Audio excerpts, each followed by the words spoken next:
Boy. Because a wee fist bump. Did you ever see that? I have seen that, yeah. Your mum quiet as usual, is she? There we go. Yeah, there we go. Obviously spikes didn't quite stick in, so did the old face plant. So that wasn't ideal, but yeah, nice to get the first runs under the belt, that's for sure. Obviously family's important. You've got your wife Nicole and your mum and dad at cricket. It must be pretty special for you. They were there when your mum and dad were there your first game, and now you had the game to have your wife there as well. Yeah, it's really exciting for them to come down. They've obviously been massive supporters throughout my whole career. Obviously mum and dad when I was a little fella, learning the game, and obviously Nicole was actually down here as well.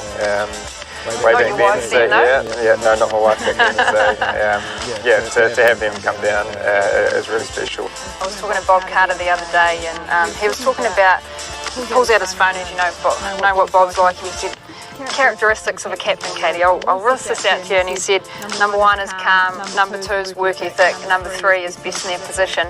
Captain of the Black Caps in your 100th game. I spoke to the lads and said, what's Tommy about as a captain? What would they say? Hopefully I'm myself. Been fortunate enough to do it a little bit over the last couple of years.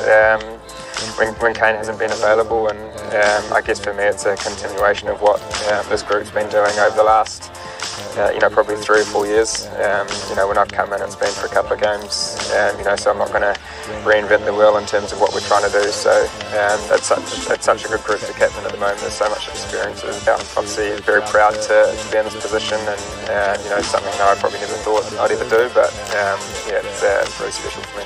Now, wicketkeeper, you've got to have some good banter. I know you're a bit of a quiet guy. Is there any choice words that comes behind the stumps from you, or you keep pretty calm? Nah, I'm probably one of those cliche keepers that say all the cliche terms, but we obviously have stump mic, which I know you're well aware of. So you can't say too much. But I'm from a keeping point of view, I'm probably pretty quiet. Just try and knuckle down and do what I got to do. What's your best cliche then that you've chucked out there? Like a get it better in a fish and chip shop? I haven't gone that low. It's more the generic chat. I think that's probably what I do. What's some of the reflections or highlights over, I guess, your 99 games so far? Probably the World Cups that I've been involved in. I think obviously looking back at 2019, the World Cup campaign we had.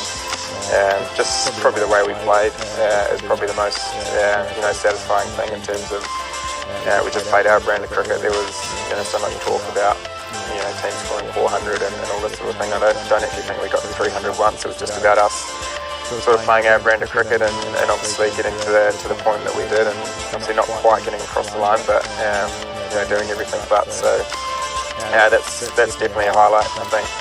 Looking back at some of the guys that I played with, some of the guys that I grew up watching on TV, and to then share a changing room with them was, it was pretty cool. My first tour down here was, playing with Brendan, with Jake, Nathan McCullum, Kyle Mills, all those sort of guys that as I said, that you grow up watching on TV, and then to rub shoulders with them was pretty cool. Looking back, they're probably the most fondest memories, and the memories that will probably stay with me forever. Well, it's been awesome to see, I guess, your 99 games so far, and really excited for another 100 to come, hopefully, and fingers crossed that we don't get the scenes like we did in the first game with you falling over.